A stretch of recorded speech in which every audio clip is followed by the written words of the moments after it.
El asesinato existe desde tiempos inmemoriales.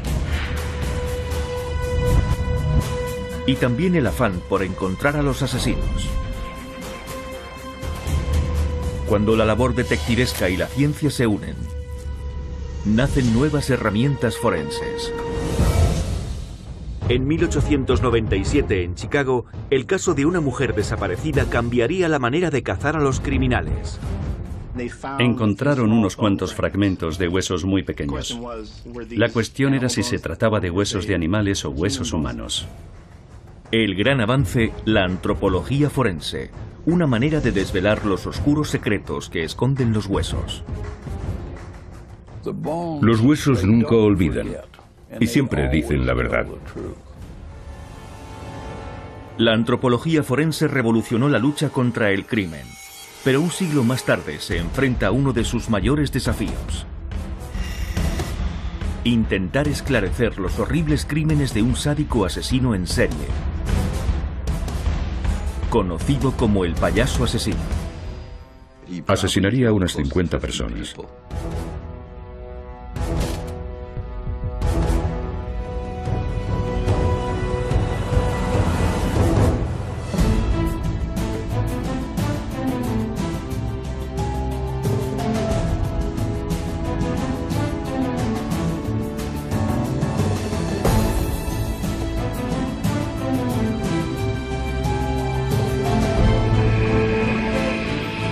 Técnicas forenses pioneras. Antropología forense.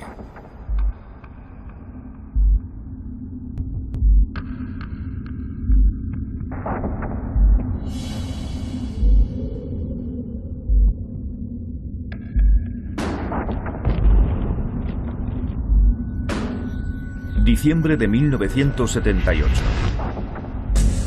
La policía está buscando a un adolescente desaparecido en Norwood Park Township, Illinois.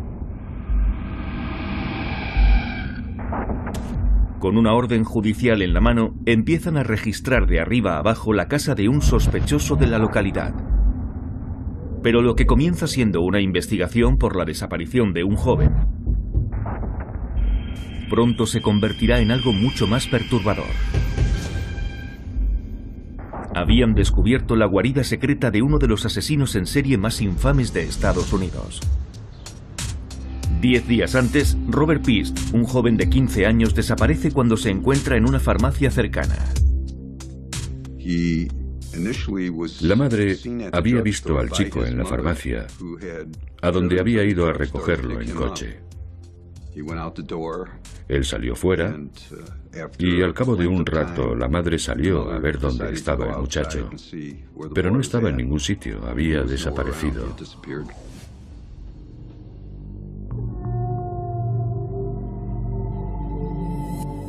Antes de eso, algunos testigos habían visto al chico ese día hablando con un contratista local llamado John Wayne Gacy.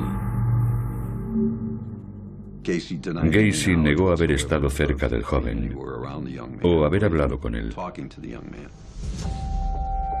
A primera vista, Gacy parece un ciudadano ejemplar. Era un miembro muy activo de la comunidad. Era anfitrión de muchas celebraciones como la del 4 de julio y sus vecinos pensaban que era un tipo excelente. Era muy sociable y además se dedicaba a entretener niños, etc., disfrazado de payaso. Eso era lo que hacía y era respetado por ello. Pero detrás de esa máscara se esconde un hombre con secretos muy oscuros. John Wayne Gacy tenía antecedentes penales y de hecho había estado preso en el estado de Iowa por abusar sexualmente de chicos adolescentes. Y en cuanto supimos esto, el señor Gacy pasó rápidamente a ser nuestro principal sospechoso. Los antecedentes penales de Gacy lo convierten en el principal sospechoso de la desaparición de Robert Pist, y la policía espera que aún no sea demasiado tarde para salvar al chico. Fuimos a su casa en busca de Robert. No sabíamos si lo tendría secuestrado o si lo encontraríamos enterrado. La policía arresta a Gacy por un delito de posesión de drogas y registra su casa a fondo. No hay señales de Robert, pero alguien percibe un olor nauseabundo que proviene de abajo. La búsqueda se centra de inmediato en el pequeño sótano que hay debajo de la casa. En cuanto abrimos el suelo, pudimos percibir el olor de la putrefacción que subía desde el sótano. Uno de los detectives dijo: aquí pasa algo, esto huele como la morgue. La policía está preparada para encontrar el cadáver del joven desaparecido, pero no es lo que encuentra. Encontraron lo que parecían ser huesos. Robert Piest solo lleva unos días desaparecido. Aunque estuviese muerto, estos no podían ser sus huesos. A medida que la policía va desenterrando los huesos, exhuman un esqueleto completo, y después otro más, y otro más.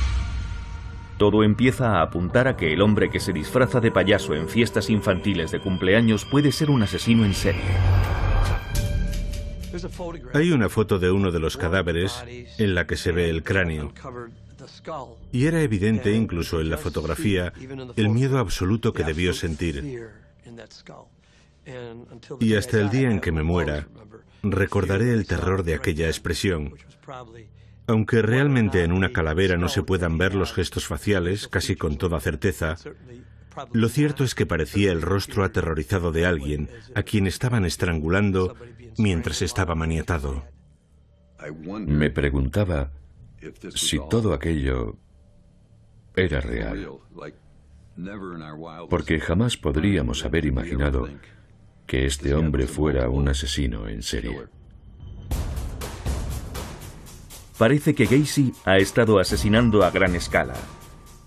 Y el sótano de su casa es su cementerio particular, repleto de víctimas anónimas sin rostro.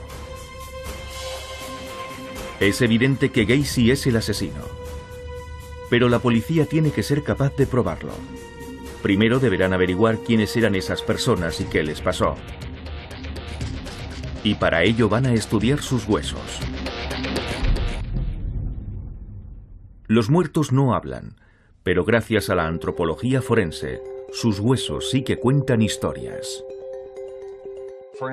Los antropólogos forenses son personas dedicadas al estudio de cómo se recuperan y cómo se deben analizar los huesos humanos. Los primeros intentos por trazar un mapa del esqueleto humano se remontan a la época de un médico conocido como Galeno de Pérgamo hace casi 2000 años. Él fue el primero que dibujó claramente la geografía interior del cuerpo humano, incluido el esqueleto. Los médicos han utilizado durante siglos la información que recopiló, pero Galeno basó muchas de sus conclusiones en observaciones de cuerpos de animales, no de personas. En el siglo XV, un doctor llamado Andrés Vesalio se propuso representar el cuerpo humano de una manera mucho más precisa. Vesalio, padre de la anatomía humana moderna, diluyó los tejidos de un cadáver para poder ensamblar literalmente un esqueleto hueso a hueso en su cocina. Pero no fue hasta 1878 cuando el profesor de Harvard, Thomas Dwight, se dio cuenta de que los huesos humanos podían revelar detalles específicos, como por ejemplo si se trataba de un hombre o de una mujer. A finales del siglo XIX, estos conocimientos podrían ayudar a resolver un crimen por primera vez en la historia. Mayo de 1897. Se denuncia a la policía de Chicago la desaparición de una mujer llamada Louisa Ludgert. El marido de Louisa es Adolf Ludgert, más conocido como el rey de las salchichas de Chicago. Adolf Ludgert era uno de los mayores productores de salchichas de Chicago y su fábrica estaba al lado de su casa, en Diversey Boulevard. El capitán de policía de Chicago, Herman Sutler, y un grupo de detectives interrogan a Ludgert sobre la desaparición de su mujer. Hace semanas que no se sabe nada de ella, pero él se muestra sorprendentemente tranquilo. Él dijo que tal vez se hubiese ido a visitar a algún primo suyo u otro familiar. La policía desconfiaba bastante de la extraña actitud de Adolf Ludgert. Descubrieron que 2 años atrás había denunciado la desaparición de uno de sus perros y cuando desapareció su mujer, ni siquiera se molestó en ir a denunciarlo. Aquello les pareció muy extraño. Sin embargo, el capitán Sutler necesitará algo más que intuición para resolver este caso. Decide interrogar a los trabajadores de la fábrica preguntándoles si han visto algo inusual. Ellos confirman que han visto cosas sospechosas. Antes de que la desaparición de Luisa se denunciara, vieron a Adolf trabajando hasta altas horas.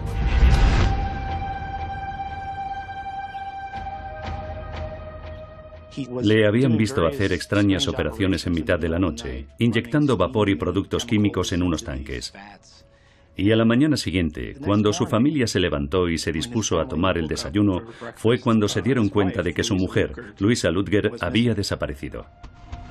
El capitán Schuttler revisa los tanques donde Ludger fabrica sus famosas salchichas, los mismos tanques que estuvo usando esa noche. Adolf Ludger les había dicho a sus empleados que los tanques del sótano de la fábrica estaban llenos de porquería, y no les explicó qué era, simplemente que limpiasen todo el sótano de la fábrica.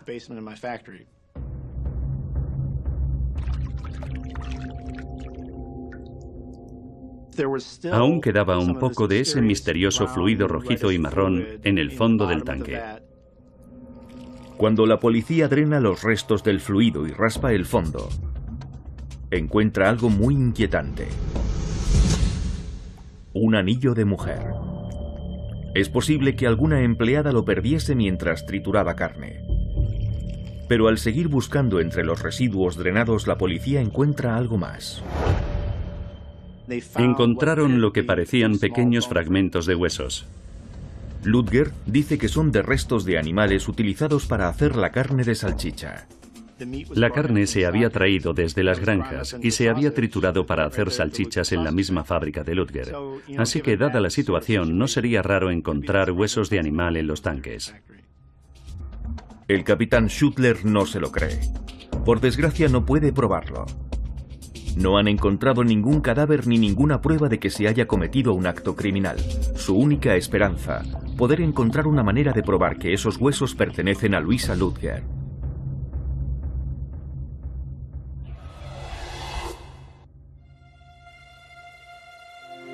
En el siglo XIX, en Chicago, la desaparición de una mujer suscita una pregunta crucial. ¿Los huesos encontrados en la fábrica de salchichas de su marido son de origen animal o humano? En esa época, la mayoría de los doctores no pueden contestar a esa pregunta, y menos aún la policía. Así que el investigador jefe, Hermann Schuttler, decide pedir refuerzos. Necesitaba la ayuda de un experto para averiguar qué era realmente aquello. Desesperado por recabar información, Schuttler decide acudir al Museo Field de Chicago. En solo un par de años se ha hecho famoso por albergar una de las mayores colecciones de huesos del mundo. El Museo Field de Chicago es conocido por tener huesos de dinosaurios y esqueletos humanos, además de exposiciones antropológicas de todo tipo. Y en este consagrado recinto trabaja un científico muy poco convencional, el antropólogo George Dorsey. Dorsey ha viajado por todo el mundo para estudiar restos humanos. Era una de las primeras personas en Estados Unidos en obtener un doctorado en antropología. Y era capaz de reconocer la diferencia entre un hueso de cerdo, de vaca o de cualquier otro animal. Lo que Dorsey tiene que hacer en esta ocasión es mucho más difícil. Lo único que hay para analizar son fragmentos de huesos. No es mucho material con el que trabajar para poder determinar si son humanos o no. El antropólogo forense Douglas Jubelacker del Museo de Historia Natural del Instituto Smithsoniano ha trabajado durante más de 3 décadas con el FBI, por lo que sabe perfectamente a qué se enfrentaba Dorsey. Esto es una zarpa de oso. Las uñas han desaparecido y lo que queda son unos huesos articulados con un aspecto similar al de un pie humano. Y puede confundirse, pero hay detalles en los huesos que los diferencian y nos permiten distinguir uno de otro. Esta es una bóveda craneal que ha quedado así después de que unos animales hayan estado mordisqueando la cara. Fue encontrada en Oklahoma y creían que podría tratarse de un bebé humano por su forma bulbosa. A mí no me parecía que fuese humano. Hicimos varias pruebas a unos fragmentos de cabello que quedaban en ella y el patrón coincidía con el del pelo de las vacas. Así que la incógnita ahora era saber qué tipo de vaca joven tenía una calavera esférica como la de un humano. Y al final resultó ser un ternero con un trastorno llamado hidrocefalia. Y este es un ejemplo documentado en Alemania de un ternero con hidrocefalia que presenta las mismas características. Dorsey quiere descartar cualquier posibilidad de cometer un error, así que compara los fragmentos óseos de la fábrica con todos los esqueletos que puede. Todo, desde cerdos, vacas y, por supuesto, humanos. Cada uno de estos esqueletos tiene partes que son estructuralmente iguales a las de otros, y otras partes presentan grandes diferencias. Pero aunque Dorsey estuviera seguro de que se trata de un hueso humano, hay 206 huesos en el cuerpo humano y estos fragmentos podrían pertenecer a cualquier parte. El proceso que George Dorsey siguió fue sencillamente mirar los fragmentos óseos encontrados en la fábrica e intentar encajarlos en un esqueleto. Hoy en día, más de un siglo después, los antropólogos forenses aún siguen el enfoque práctico de Dorsey. Actualmente, seguimos realizando exámenes comparativos y la apariencia del hueso, o lo que nosotros llamamos morfología, constituye un componente importante de nuestra estimación. Después de estudiar minuciosamente cada fragmento y compararlo con cientos de esqueletos, Dorsey consigue finalmente identificar los huesos.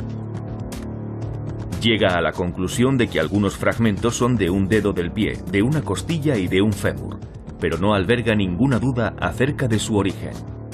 Su conclusión fue que esos huesos solo podían pertenecer a un esqueleto humano. Basándose en las conclusiones de Dorsey, Sutler cambia oficialmente el estatus de Louisa Ludger de persona desaparecida a víctima de asesinato. Y el primero en la lista de sospechosos es el marido de Louisa, Adolf Ludger. Adolf Ludger en realidad era el único sospechoso que tenía la policía. Algunos testigos aseguraron que en una ocasión vieron a Adolf persiguiendo a su mujer con una pistola en la mano. Así que era fácil imaginar que hubiese perdido finalmente los nervios y la hubiese matado. La policía de Chicago arresta a Ludger y le acusa del asesinato de su mujer. La historia se convierte instantáneamente en un fenómeno mediático. Las salchichas de Ludger habían sido todo un éxito en la Exposición Universal de Chicago, convirtiéndole a él en un hombre muy conocido. Cuando alguien poderoso es acusado de un crimen, siempre despierta un gran interés en la opinión pública, pero quizá lo más llamativo era la truculencia del método que supuestamente había utilizado para librarse de ella, y el misterio de si realmente había sido asesinada.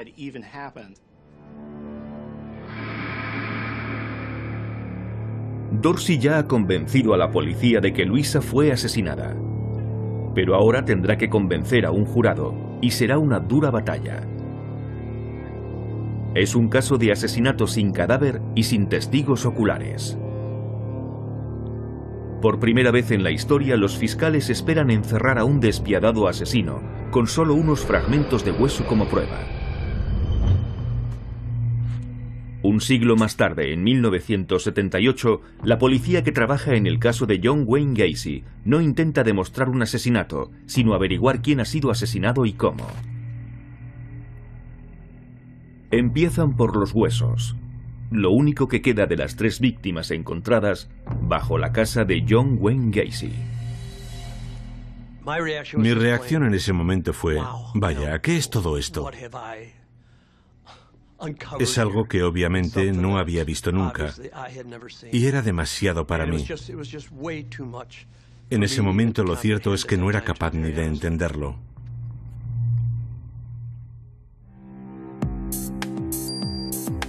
El detective jefe, Joe Kosenczak, interroga a Gacy acerca del espeluznante descubrimiento. Y sorprendentemente, Gacy empieza a contar que atraía a chicos jóvenes a su casa, que los ataba o los maniataba y después los estrangulaba. Pero se muestra evasivo. no quiere confesar cuántas víctimas murieron a manos suyas ni quiénes eran. Gacy solo nos contó lo que quería que supiéramos. En un momento dado, llegó a decirnos que nunca podríamos probar nuestras acusaciones, porque su casa estaba construida sobre un cementerio indio. Esto era en gran medida su defensa. De verdad pensaba que nunca podríamos probarlo. Pero la ciencia forense ha evolucionado mucho desde los tiempos del rey de las salchichas. A finales de la década de 1970, los antropólogos forenses pueden hacer mucho más que simplemente distinguir un animal de una persona. Son capaces de determinar el sexo, la estatura, la edad aproximada y las heridas que han sufrido. Una de las leyendas vivas de este campo es el antropólogo forense Dr. Clyde Snow. Snow ayudó en la identificación de los restos de Tutankamón y del nazi Joseph Mengele, el ángel de la muerte. Ahora se enfrentará a su mayor desafío: ponerles nombre y cara a los huesos encontrados bajo la casa de John Wayne Gacy. Y solo es el principio. Hoy la policía ha encontrado 4 cadáveres más bajo la casa de John Wayne Gacy. Cada día que pasa, el examinador médico anuncia el descubrimiento de más esqueletos. Literalmente, el agujero del pequeño sótano se hacía cada vez más grande. Los días eran cada vez más largos y el crimen parecía ser cada vez de mayor magnitud. La excavación se completa tras 2 meses. En total se encuentran 29 víctimas. La policía tiene ahora pruebas suficientes como para encerrar a Gacy para siempre, pero aún sigue intentando construir el rompecabezas de toda la matanza.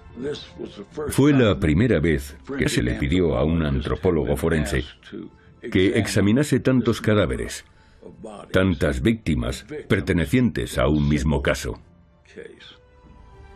Hay tantas víctimas que identificarlas a todas podría llevar meses o incluso años. Así que lo primero que se propone la policía es hacer un seguimiento de los crímenes de Gacy y determinar si hay un hilo común. El Dr. Snow examina los huesos en busca de ayuda e inicia el proceso de identificación con la pregunta más básica: ¿qué edad tenían las víctimas cuando murieron?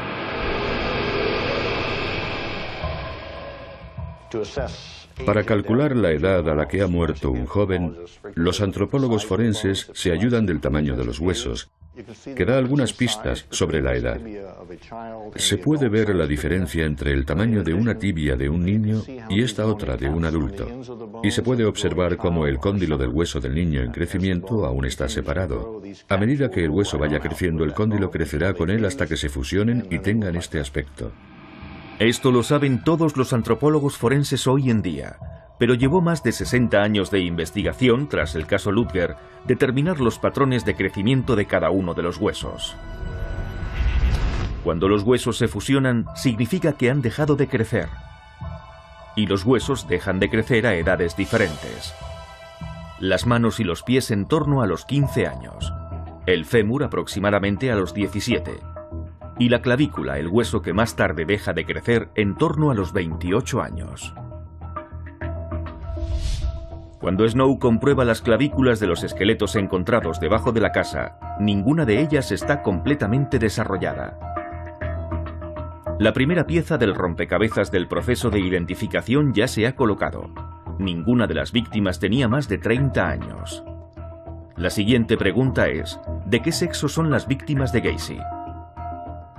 Lo primero que hará ahora el Dr. Snow es analizar el tamaño y la forma del fémur, el hueso del muslo. La cabeza del fémur, que es la parte que se encaja en la pelvis, suele ser mucho más grande en hombres que en mujeres. Este es un indicador muy fiable para saber si un esqueleto pertenece a un hombre o a una mujer. Los antropólogos forenses pueden fijarse también en otros huesos en busca de pistas, como la pelvis.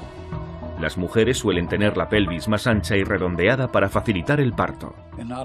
Y no solo la pelvis, también hay diferencias entre los cráneos de los adultos.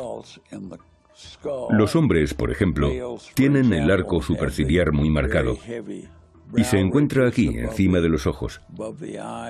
También tienen la apófisis mastoide más grande, que es este hueso abultado detrás de la oreja. Hay bastantes diferencias, ya que el esqueleto femenino es más grácil, más delicado. La policía ha recuperado casi todos los huesos de los esqueletos, por lo que el Dr. Snow tiene suficientes indicadores como para confirmar el sexo de cada víctima. Teniendo en cuenta estos huesos, el perfil de la víctima de Gacy va quedando cada vez más claro. No son solo jóvenes, también son todos varones, como el chico que desapareció de la farmacia. Ahora el Dr. Snow está buscando indicios que le permitan determinar la ascendencia. Las características étnicas son menos concluyentes que las que indican el sexo o la edad, pero pueden dar pistas. Estas diferencias se reflejan en la forma del cráneo. Y Snow comprueba que todos los cráneos tienen unas características muy similares. Cavidades nasales estrechas y triangulares, mandíbulas poco protuberantes y pómulos poco pronunciados. Todas estas señales indican que los esqueletos pertenecen a caucásicos. La policía cree que todos los restos encontrados en la casa de John Wayne Gacy son hombres blancos, adolescentes o rondan los 20 años. Y están seguros de que no se trata de un cementerio indio. Los 29 cuerpos encontrados en este sótano han sido depositados aquí en los últimos años. Pero ¿quiénes eran? ¿Y de dónde son? El payaso asesino John Wayne Gacy no quiere decirlo, así que la policía debe investigar los huesos para conseguir respuestas. Los investigadores han encontrado 9 cadáveres en 3 días de búsqueda en la casa de John Wayne Gacy, en las afueras de Chicago. Esperan encontrar al menos 4 cadáveres más al día en lo que queda de semana. Basándose en los huesos encontrados en el sótano de la casa de John Wayne Gacy, el antropólogo forense Clyde Snow ha determinado el perfil de las víctimas del asesino en serie: joven, blanco y varón. Pero ¿quiénes son las víctimas? Las familias deben estar en algún lugar esperando noticias de ellos, así que la policía intentará obtener más respuestas, y para ello pide al Dr. Snow que vuelva a analizar los huesos. Los huesos nunca olvidan y siempre dicen la verdad. Sin embargo, cuando nos hablan, cuando nos cuentan sus historias, algunos son bastante lacónicos. A veces no sacamos demasiada información de un esqueleto. Y otras veces son como esas personas que no se callan nunca. En el tribunal, los fiscales quieren ser capaces de demostrar exactamente cómo Gacy mató a sus víctimas. Gacy ha admitido que estranguló a algunos de ellos, pero no es precisamente un testigo creíble. Por eso el Dr. Snow comprueba un hueso del cuello en particular, el que controla el movimiento de la lengua. Es un pequeño hueso con forma de herradura que está en la garganta, el hioides. Y este hueso se suele romper con mucha frecuencia cuando se produce un estrangulamiento. También se puede romper a causa de un golpe, ocasionalmente, o incluso por ahorcamiento. Pero la mayoría de las veces se debe a un estrangulamiento. Basándose en el estado en que se encuentra la mayoría de los hioides de estos esqueletos, Snow encuentra ahora evidencias irrefutables de que ese es el horrible método empleado por Gacy para asesinar a sus víctimas. Su método habitual era ponerles una soga al cuello y retorcerla hasta que se asfixiaban. Los chicos no tuvieron ninguna oportunidad de salvarse. La presencia del hioides roto confirma que muchas de las víctimas de Gacy fueron estranguladas. Pero la policía sigue sin saber quiénes son. Los archivos de la policía de Chicago están repletos de jóvenes fugados de casa que nunca se han encontrado, y algunas de las víctimas de Gacy podrían ser de otras ciudades. Por suerte, el perfil antropológico facilitado por Snow ha ayudado ya a la policía a reducir el número de posibles candidatos. Comparaban sus datos con los perfiles de personas desaparecidas para poder identificar a posibles candidatos. La policía está recibiendo muchas llamadas de personas que quieren saber si su hijo o hermano han sido identificados como uno de los muertos. Va a ser un proceso largo y lento. Pero como aún no existían los análisis de ADN y al no haber piel en los dedos para tomarles las huellas, solo hay una herramienta forense para identificar a las víctimas: sus dientes. Al igual que los huesos, los dientes pueden dar mucha información, por ejemplo la edad. Los patrones de erupción y desgaste dentarios pueden indicar con claridad cuántos años tiene alguien. Esta es la mandíbula inferior de un niño pequeño, y solo con mirar el grado de formación de los dientes se puede calcular la edad con más exactitud que midiendo la longitud de los huesos. Los expertos llamados odontólogos forenses también pueden determinar si una persona es fumadora por la presencia de ciertas abrasiones. Los molares y los incisivos pueden indicar incluso el nivel económico de una persona en función de la calidad de su cuidado dental. Pero en la ciencia forense la principal cualidad de los dientes es que ayudan a identificar a las personas. En eso es en lo que confían los familiares de las posibles víctimas de John Wayne Gacy. La madre de Gregory espera que aún esté vivo. Quiero creer que así es. El 12 de diciembre de 1976, Gregory Godzik, un chico de 17 años que trabajaba como empleado de la empresa contratista de Gacy, desapareció después de que dejara a una chica en su casa. Encontraron su coche al día siguiente, pero a Gregory no lo volvieron a ver jamás. Todo el que sospechaba que su hijo podría haber sido una de las víctimas de Gacy traía su registro dental a la morgue del condado para que hicieran las comparaciones, así que era un proceso difícil y tedioso. Con 29 cadáveres que identificar, la policía tiene mucha tarea por delante, y no todos los desaparecidos tienen registro dental para comparar. Tras 6 semanas de trabajo, apenas habíamos identificado la mitad de los cadáveres.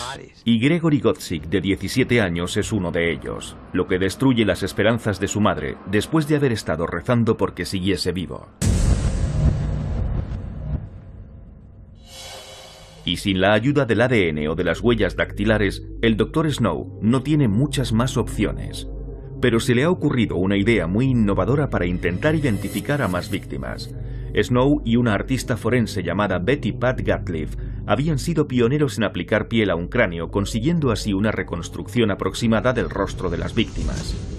Snow y Gatliff empezaron a utilizar la reconstrucción facial para identificar a las víctimas de accidentes aéreos en los años 60.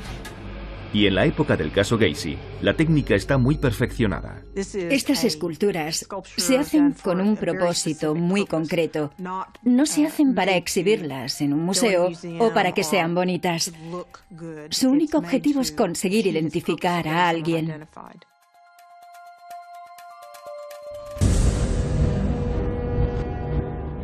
Cada cráneo da pistas de cómo era la carne que lo recubría, dónde estaban los ojos y el tamaño que tenían la nariz y la boca. Las facciones de cada uno de nosotros son únicas y un artista forense necesita capturar esos rasgos para poder identificar a la persona. Es fundamental. Uno de los pasos fundamentales en este proceso consiste en utilizar simples gomas de borrar de vinilo para establecer el grosor medio de la piel. Se van colocando en diferentes puntos antropológicos clave por toda la cara. Luego se trata de ir uniendo esos puntos y reconstruyendo el tejido de la piel, para lo que se utiliza arcilla, con la que se crea un modelo de cómo serían los contornos de la cara cuando la persona estaba viva. El cráneo no da pistas sobre el color del pelo o de los ojos, pero sí muestra características más sutiles que los artistas forenses pueden reproducir. La gente tiende a pensar que se reconoce a alguien por los ojos o por detalles concretos, pero en realidad lo que recordamos realmente es la distribución de los rasgos faciales.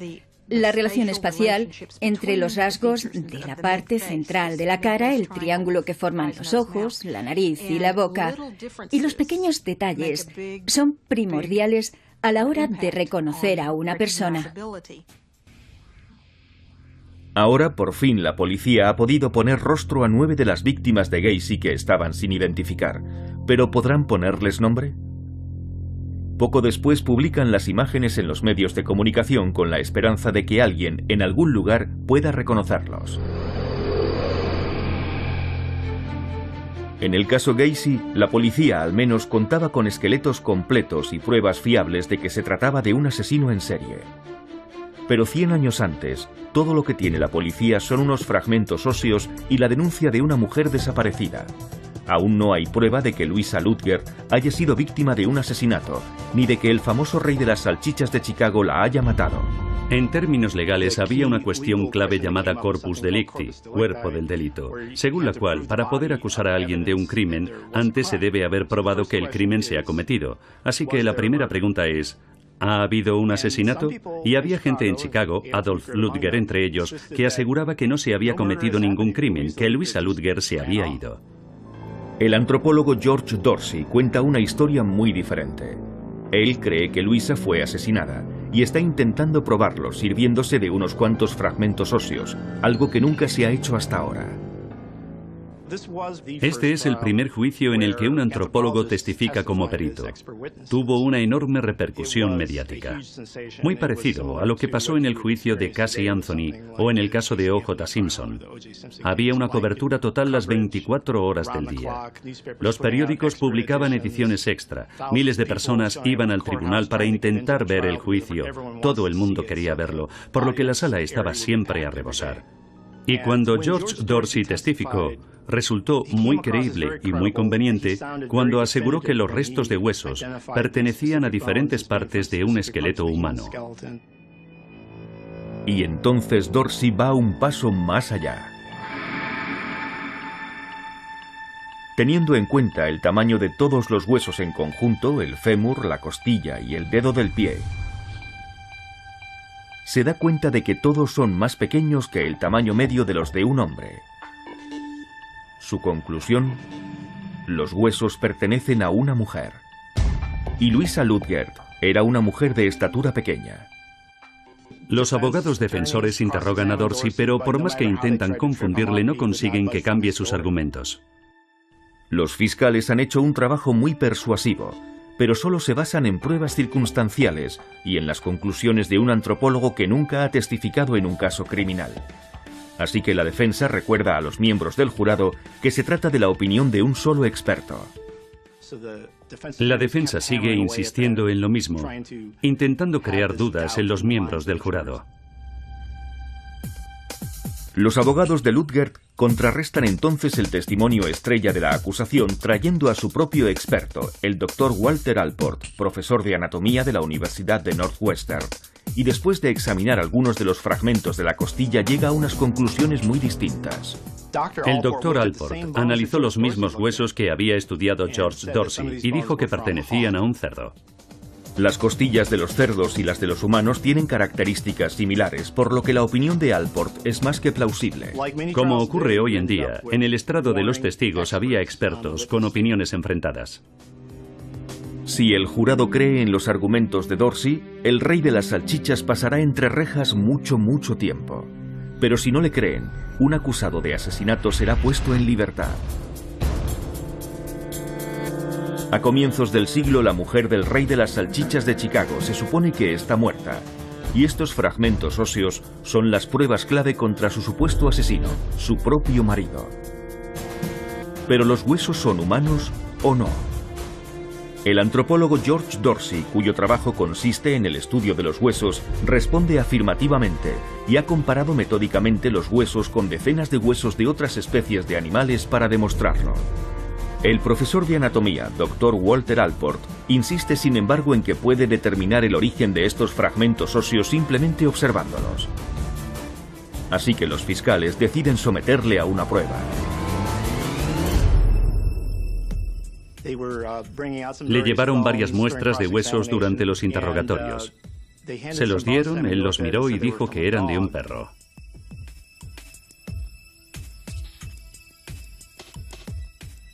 La acusación señaló entonces que pertenecían a un mono, lo que provocó algunas risas en la sala. Su manera de intentar enmendar su error fue decir, bueno, tal vez sea un mono perro. En ese momento, probablemente el jurado estuviese pensando, este hombre no sabe de lo que está hablando, así que aquello minó realmente la versión de la defensa sobre el origen de los huesos. La defensa de Ludgert parece endeble, pero la carga de la prueba está aún por demostrar. Sí, Es posible que se trate de huesos humanos, pero Dorsey todavía no ha probado que alguien haya sido asesinado, al menos por ahora. Dorsey ya ha dejado claro que algunos de los fragmentos óseos provienen del dedo de un pie, de una costilla y de un fémur. Pero ahora viene con una revelación sorprendente. Otro fragmento pertenece al cráneo de la víctima. Al inspeccionar los fragmentos con más detenimiento, Dorsey encuentra restos del conducto auditivo externo sobre un trozo de hueso, lo que significa que es el hueso temporal, una parte del cráneo situada cerca de la oreja. El espeluznante descubrimiento consigue demostrar que se trata de un caso de asesinato. Si pierdes una falange del dedo meñique, puedes seguir vivo sin ningún problema. Pero si pierdes un trozo de la parte lateral del cráneo, las posibilidades de que sigas con vida son bastante escasas. Por primera vez en la historia, los huesos ayudan a construir un caso para condenar a un asesino.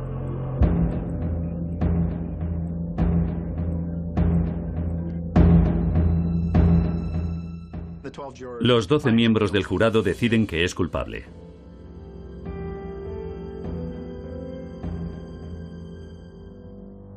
En lugar de condenarlo a muerte, que era lo que mucha gente pensaba que se merecía por haber cometido un crimen tan espeluznante, le condenaron a cadena perpetua. Unos cuantos fragmentos óseos, un experto muy tenaz y una acusación dispuesta a asumir grandes riesgos se unen para hacer historia. La ciencia de la antropología forense ha demostrado su utilidad y está a punto de evolucionar a pasos todavía más agigantados. En 1936, la antropología forense y las fuerzas del orden se asocian oficialmente cuando el FBI pide ayuda al Museo Nacional de Historia Natural del Instituto Smithsoniano para resolver algunos de los casos de homicidios más complicados. En 1945, la antropología forense se aplica en el campo de batalla, ayudando a identificar los huesos de cadáveres de combatientes de la Segunda Guerra Mundial. En 1949, los detectives de los huesos se enfrentan a su primer asesino en serie, reconstruyendo los esqueletos de 6 víctimas que murieron a manos de John George Haig, conocido también como el asesino del baño de ácido. Y en 1978 la policía confía en que la antropología forense le ayude a cerrar el caso de los asesinatos de John Wayne Gacy. La mayor parte de los 29 esqueletos encontrados bajo la casa de Gacy han sido identificados, pero aún quedan varios sin nombre. El antropólogo forense Clyde Snow y la artista Betty Pat Gatliff se han servido de los cráneos de las víctimas para crear unas reconstrucciones faciales que podrían ayudar a sus familias a reconocerlos. Es el último recurso. Ya se han agotado todas las pistas normales y los métodos para conseguir pistas para la identificación. Por fin consiguen identificar uno de los esqueletos anónimos. Se trata de un chico de 15 años llamado Timothy McCoy, un adolescente de Iowa. Timothy volvía a casa después de un viaje de vacaciones de Navidad en enero de 1972, cuando desapareció en una estación de autobuses de Chicago a solo 20 minutos de la casa de Gacy. Teniendo en cuenta la fecha de su desaparición, se cree que Timothy McCoy es la primera víctima de Gacy. En total, los antropólogos forenses identifican a más de 20 víctimas de Gacy. La investigación da un giro truculento cuando la policía encuentra 4 cadáveres más en un río cercano, y todas las pruebas forenses apuntan a que son también víctimas de Gacy. Entre estos nuevos cadáveres está el de Robert Pist, el chico cuya desaparición llevó por primera vez a la policía hasta la casa de Gacy.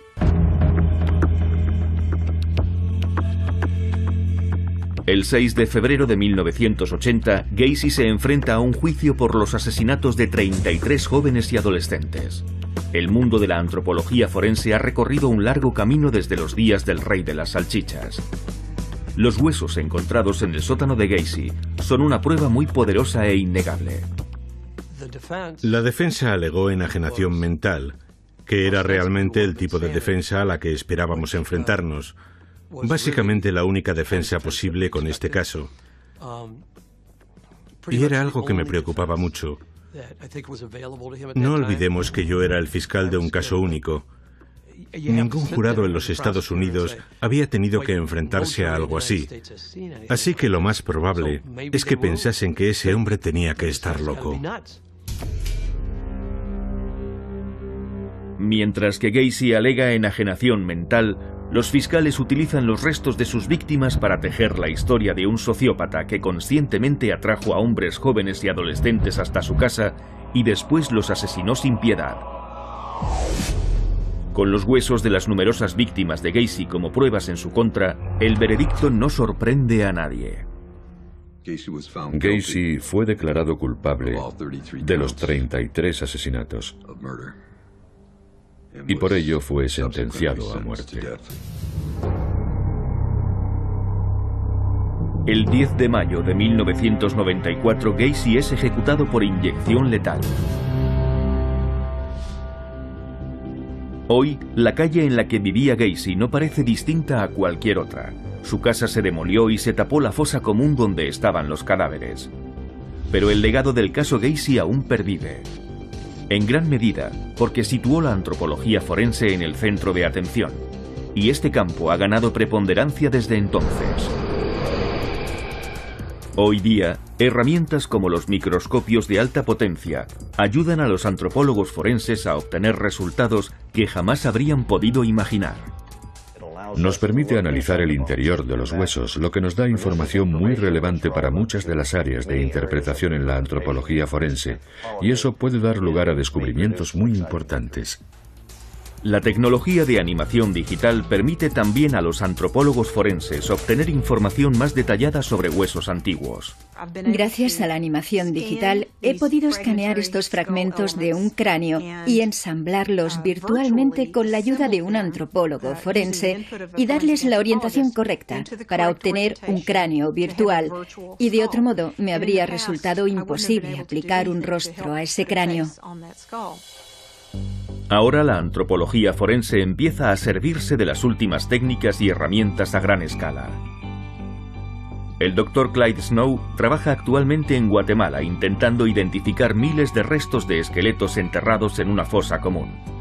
Se cree que pertenecen a víctimas de asesinatos políticos. Aquí tenemos una herida por un disparo en la parte posterior de la cabeza. Un solo disparo. Y la bala entró por la base del cráneo.